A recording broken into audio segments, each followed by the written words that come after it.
Now that the rain has subsided a little bit, let's go check out this beautiful in-ground garden. Actually, let's start off with our raised beds. We've got 4 little raised beds here, and we've got some zucchinis over here, some yellow squash here, some green beans over here, and green beans right here behind me. We planted top crop bush beans here, and while they've fallen over some, we struggled some with rabbits eating edges. Right, we had one rabbit be able to get in there, eat a little bit. Nothing crazy, but it did eat some, and so you can see that there. But overall, they're really starting to bloom out, getting a lot of blossoms on them, and we should have some green beans here shortly. This bed, pretty much the same thing now. Actually, the plants are a little taller and not falling over as much, and they didn't get ate on quite as much, but there was a little bit eaten on, as you see there. We have some zucchinis over here, and we'll show you here. You can tell they struggled early, and these plants here are so much smaller than these plants. Right, well, these struggled early, and they got ate on quite a bit. Some bugs ate on them here and there, but they're trying to come out of it pretty good. We'll see how that goes, but these over here have done far better. They've done so well, and I don't know if we have any female blossoms yet, but they're trying. And then kind of the same with the yellow squash, where these had to get replanted. Now they are looking really good, but they had to get replanted because they struggled, so it got ate on and everything. And then these plants over here did not get ate on, and there's a female blossom, and there's another female blossom in there. Now, as far as yellow squash goes, we've only planted one variety of yellow squash, and that's early prolific straight neck. I'm a straight neck squash person, so Angela Kay, and my parents like the old southern crook neck. I don't know why. So these are early prolific straight neck summer yellow squash, and then these over here, I don't remember these varieties, but I know the one over here is doing good. It's the Romanesco zucchini, which is my favorite zucchini. But we do like to eat a good amount of zucchinis as well. I know people don't really know how you can fix zucchini exactly, but Angela Kay can cook it in a lot of ways, make it delicious. I'll show you down this hallway here. We're not going to go down through there because there ain't much there. We've had to replant green beans a few times in this hallway because things have gotten ate on. They germinated and bugs ate them, or they germinated and a rabbit ate them. Something or another happened to them. They're planted again, and I think they're starting to sprout again. If you look all the way down there in the bottom, you can see maybe a little bit of green because the bottom end has kind of held on a little bit. But overall, this trellis is a work in progress. Hopefully, there will be progress made. But look at these beautiful rows of tomatoes and peppers. So let's take a walk. We'll try to do a fairly quick walk down through the tomatoes. We have several varieties planted here. There's 29 tomato plants in this spot here. Okay, I can tell you for sure that the first 6 in this row are Bonnie Best. I know that. And then the first 4 in this one are Cherokee Purple. So the Cherokee Purple are here. They're looking really nice. There's some fruit here and there. Some more there. Looking really good. Nice strong plants. And some more there. We're really excited about our tomatoes. Always excited about the tomatoes, but I think they're doing better than they have in a very long time at this stage. We'll see. I don't want to go too far too fast, but I feel like we're set up to have a whole lot of tomatoes this year. And we did plant 39 total varieties. Okay, we're only going to do the in-ground garden this year, garden tour right here. Okay, this is the in-ground garden tour. The next video will be the container garden tour. Okay, we didn't want to do too much at one time. So in-ground garden is looking fabulous though. And this plant is, I think it's a Ruby Dawn. It's the one hybrid variety that we decided to plant this year, and it's from Haas Tools. Looking really good. Every year we started a couple years ago. We started a couple years ago planting one hybrid variety every season because we kept struggling getting disease across the tomatoes, like some kind of blight or something. And the heirloom tomatoes, most of them are susceptible to it, so it would spread throughout the tomatoes, and well, it just wound up hindering, in our belief, all the production overall. So we started planting one hybrid to kind of break up here and there. So we'll put a couple hybrids here and there to kind of break up the possible spread of disease, because most hybrids are resistant to it. Now they may not have the heirloom flavor or just the artistry of an heirloom tomato, we'll say. But it's good for production and good to break up the disease spread of disease across the tomatoes. So Ruby Dawn is the one we're planting this year, and again, we got it from Hoss Tools. And I think this is a Ruby Dawn as well. It's looking really good. Looking really nice. Good looking fruits there. Starting to come out there real good. This next one, I know is a Brandywine because of the potato leaf. It's a potato leaf tomato, and so it's obviously different than these two. See, you can see right here the difference in them, right? Much different in leaves. So it's easy to tell that this is a Brandywine. And it's looking really nice. Looking really good, actually. Want another Ruby Dawn and another Brandywine. Man, they look great. They're looking really good. Oh, Brandywine is something that people just adore. It's a tomato that people just adore. We do love it. We stopped growing it for a few years because it kept getting disease, and it just wound up being the odd man out a little bit. And I think we realized just like when we were buying our tomatoes this year and trying to figure out what we were going to do, that we just simply want to grow the Brandywine tomato. So we did. I accidentally, to be honest with you, I accidentally split up the two Brandywine tomatoes, but with a Ruby Dawn. But that's okay. It actually works out that way. In case one Brandywine gets diseased, it may not spread it to the other one with the Ruby Dawn right here next to it. And then the second row of tomatoes here, as I said, these were Bonnie Best. This one has stayed small. I don't really know why, but it's just stayed small. It's producing, but the plant itself has stayed smaller. It was small when I planted it as well. But hey, the other, let's see, 1, 2, 3. The others, they're doing pretty darn good, right? Good ones here. Really nice there. All of them are doing really well, really well. And actually, you know, maybe a couple others are still a little shorter, but it's just the way it goes sometimes. We do plant Bonnie Best as just one, like years ago when we started planting tomatoes, 18 years ago. We planted nothing but hybrids, essentially, an heirloom here and there. But we planted hybrids in outside of our apartment door, and we planted, like, we'll say Better Boy, Early Girl, Beefmaster, things like just basic stuff, right? And these we're kind of using to replace Better Boy. Better Boy is always a good producer of just a nice tomato. We had a ton of tomatoes off of them. So we're kind of using Bonnie Best as a replacement for that, mostly for canning, just for bulk production and for canning. We're kind of using Ruby Dawn the same way. But so that's kind of the idea here. They're good for fresh slicing, sure, but like really truly, if we want a freshly sliced tomato, we're going to use the Brandywine. We're going to use Cherokee Purple. We're going to use it's one of these other tomatoes here called Yellow German or German Johnson. There's several tomatoes here we can use for just a good fresh slice of tomato, and then others we can use for canning and making sauce and different kind of purposes like that. One thing I will tell you, like, I don't know all this stuff just off the top of my head. We do put it in the phone, right? So I've got it in my phone to kind of help me remember what's what. Some of them I can tell you because I know what's in the front of the rows, and I know like the Brandywine, what it looked like, and kind of how that went down. So I know how those are, but it does help to put it in your phone to tell you how many you planted and what row you put them in, and even which order in the row you put them in.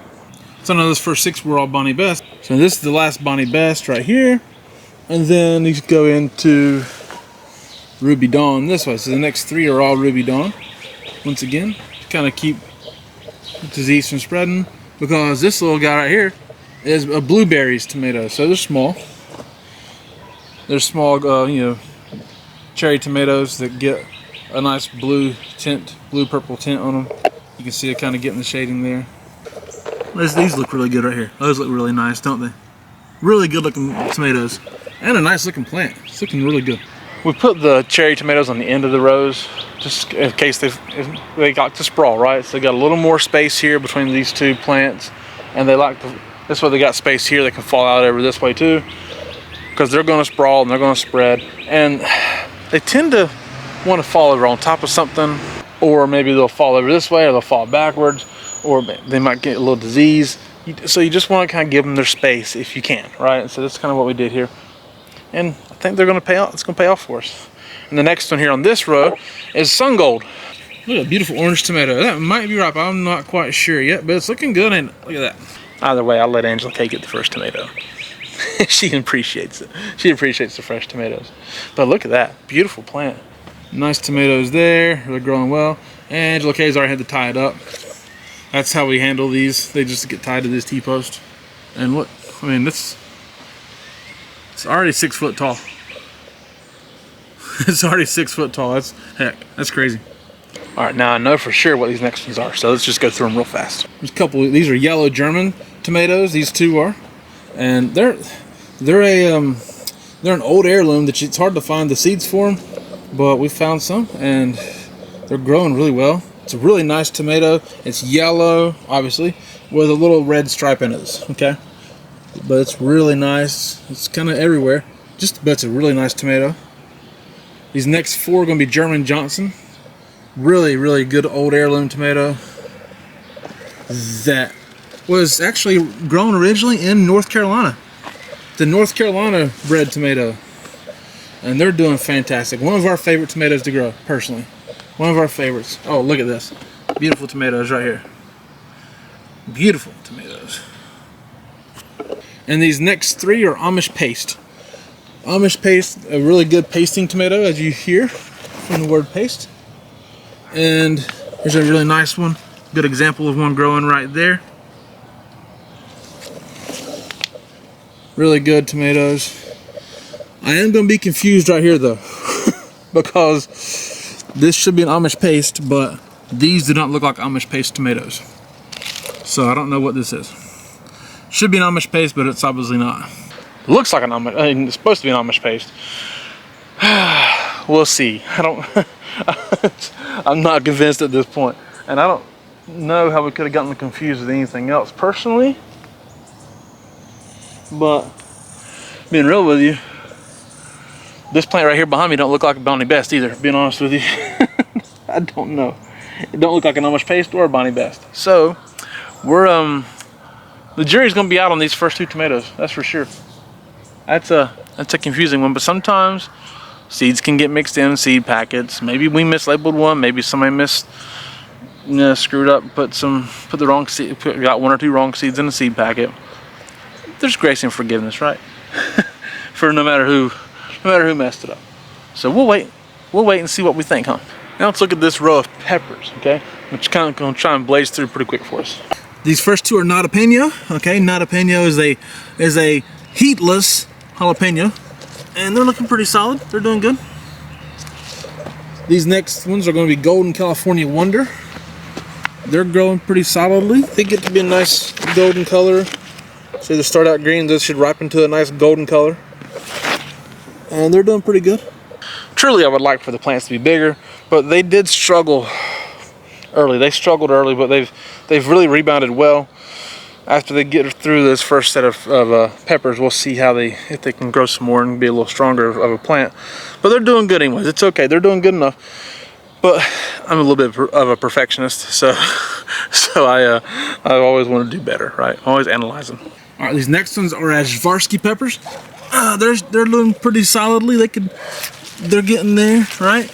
These are going to be a good oblong pepper like this, and it ripens to red. It takes them a long time to ripen though, so just be patient if you're growing them. They're well worth it. It's a good pepper. The next ones are Keystone Giant. We've never grown Keystone Giant before, but you harvest them green. Okay, they can go red and produce a good red pepper, what they say. But these are supposed to harvest them green, and they're looking pretty good. They're getting there. They're producing. They're growing. These next 2 are Cubanelle peppers. Really, really nice pepper that we enjoy. And you can see here they'll look very similar to this. They'll get a little bit bigger, but this color's gonna be about right. Really nice pepper. It's a really nice pepper. We've always enjoyed growing Cubanelles. We've typically grown more than 2 plants, but 2's about right for everything else we grow too. You just me and Angela, we can grow too many peppers. So we just try to be patient and not grow it way too much, right? Gotta keep yourself under control. Next 2 peppers, I don't know their names. They're Turkish varieties that Angela Kay wanted to grow. I do not know what they're called. I can't pronounce it. So I will show you what they are, and I think I remember what they're supposed to look like. But so that's what we have next. So this one is supposed to ripen to red. pretty sure. So they're kind of cool. They're not hot. We're not growing hot peppers. They're supposed to be sweet peppers. They look pretty cool though. And like I said, they will ripen to red. And this one here again, these might stay green. I don't remember for sure. But they're looking nice. Looking really cool. And then the Turkish orange eggplants. So they're small eggplants and they ripen to orange. So these are getting close to being ready. Looking really cool. There's some countries that if you see it's a variety, the variety is from this certain country. We'll say like Italy. If it's an Italian variety of something, you can pretty much guarantee it's gonna be a really good variety. Honestly, they like food, right? They're really good. Italy is known for its food. Italians love to cook and create good food. So you can assume Italian variety is gonna be good. Turkey, I think, is going to be very similar to that. It's going to start being very popular, I think, to grow Turkish varieties. Turkey is really getting into their organic food as well, and they care about their food. They care about growing their food, from what we understand. So, if we see a Turkish variety, I think we're going to possibly tend to try it out. And got some beautiful cucumbers growing. Look at this. We finally were able to get the cucumbers going pretty decent. And so we got a couple of good plants here going with cucumbers. Looking really nice. They've trellised really well. They were a struggle there for a bit, but these have recovered, rebounded nicely. Doing good. These are Wisconsin pickling cucumbers. We used to grow Chicago picklers, but it's hard to find them. It's getting harder to find those for some reason or another. So these are Wisconsin pickling cucumbers that we got in my gardener. Here's the popcorn. There's mini pink popcorn, mini blue popcorn over here. That they started off slow too. We had to replant them as well, but they're hanging on now. They're doing decent. And over here is the sweet corn. This is glacial sweet corn, so it's white, like a really white sweet corn we got from Haas Tools. We'll see how it goes. I feel pretty good about most of it, you know, but some of it is smaller. These got a later start because things had to get replanted there. This one fell over in the wind last night, and it fell over again here. Let's see if we can pick it up. I'm not sure if it broke. Hope it didn't break. Just trying to keep it upright.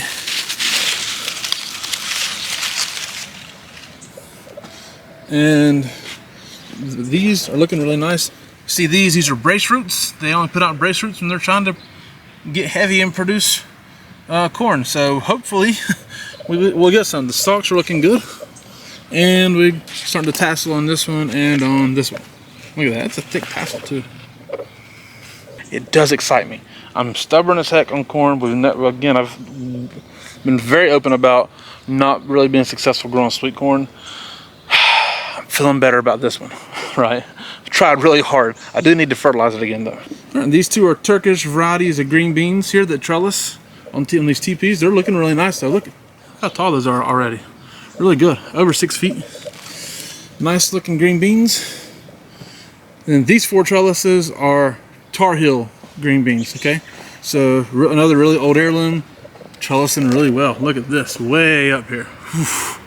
Way up. Really good. Look how strong these runners are too. That's awesome. Such a good looking green bean teepee right here. Yes, we like to grow green beans. and these have struggled so much to start with that seeing them as they are now, really good. So our beans are going to be a little late for all the struggle we had from them getting ate on, just bugs eating on them, rabbits eating on them, everything. And now they're finally starting to turn around, it looks like. So we're excited about that. And we do eat a lot of green beans. Had some tonight. Over here was some more struggle, right? This was the struggle right here, as you can see. Just getting ate on. Bugs ate on them. Everything ate on them. Rabbit ate on them right here. I mean, it was rough. But these are going to be shell beans. This row is shell beans. This one is, that's all shell beans, and this is shell beans, and this is shell beans. Well, I do obviously enjoy growing shell beans as well, and I think it's an undervalued thing for the garden, item for the garden. So that's the first 2 rows are Jacob's cattle shell beans, and then the next row and a half there is Tiger's Eye. Tiger Eye can be used like a pinto bean, and the Jacob's cattle can be used kind of like a kidney bean. They're just beautiful beans. If you watch me talk much at all, or listen to me ramble about food and other wonderful things, then you'll know how much we really enjoy growing these dry beans. All right, just a little bit left on the other side of the yard for our in-ground garden. Again, next video will be the container garden. Okay, so this is the other side of the yard. We have a little bit down that way and a little bit right here behind me. Okay, this side, these are more Tar Heel beans, and we planted them later, so they're just now getting going good, and they are getting going. They're looking really good. They'll trellis up this, and this is just to keep chickens and rabbits out of it. Okay, that's just all that's for. But these are going to grow really well. That's about a 12 to 14 foot row there, and they're normally it's pretty productive of green beans every year. Over here we've got another trellis of green beans, and so it's a, let's see, it's about another 12 to 15 feet, we'll say. And these on this trellis are North Carolina long greasies, my personal favorite green bean. The Tar Heel beans are Angela's favorite. North Carolina long greasies are my favorite. But you see that, then you're gonna see behind this trellis is a pain in the butt. It's our privacy fence, and all these weeds just come through there. We can't weed behind that trellis. Really, it's a kind of a poor planning on my part and putting something where we couldn't weed behind it. But it is what it is. I'll figure it out. But so we'll have to deal with that. But no matter what, we're gonna have some really nice green beans in the front side of it. And here is white Dixie butter peas all the way up and down through here. Now you see weeds grow up through them. That's just how it's going to be. You can't stop that, the way these grow. You're just going to have grasses and weeds that grow up through them. It's really almost impossible to get them taken care of, but there's, no matter what, going to be a lot of beautiful butter peas growing in this spot. Look how thick that is. Again, we just have this plastic netting right here in front. Just keep chickens out of it mostly. And now one of our favorite things that we're doing right now, to be honest with you, we're really excited about this. This is the last thing we'll talk about too, is this melon patch. It is looking so good. It has really taken off, honestly, really since we put this bedding down here, which is almost covered all already. You know, we used all this to suppress weeds and build soil, suppress weeds and retain water, and I think it's going to do all of it. It's looking so good. These are honey rock cantaloupe over here. We've got, I think, maybe 1 or 2 plants of black diamond watermelon right here. It's these, okay? And then these are honeydew. It's a hybrid variety of honeydew that's just doing fantastic. We do have one honey rock growing right here. Let's show it if we can get to it. Look at that, beautiful. There we go, it's growing really well. There's been other female blossoms in there, and those melons as well, that Angela has had to hand pollinate, but they're just not as big as that one. They're harder to find, so we'll just leave it at that. We've not been super successful at growing melons, so that is really exciting, because here we are towards the end of June, and normally our melon patch doesn't look that full until mid-July or later, maybe late July. So like any melons we had growing in there haven't had much of a chance to get big and ripe. So we're much earlier on them. They're doing much better, so and growing much faster. So we might actually have some melons this year. So we're really excited about that. Thank you guys so much for watching. We do appreciate it. My name is Jason. This is Art of Creation Homestead. We love y'all. God bless you and goodbye.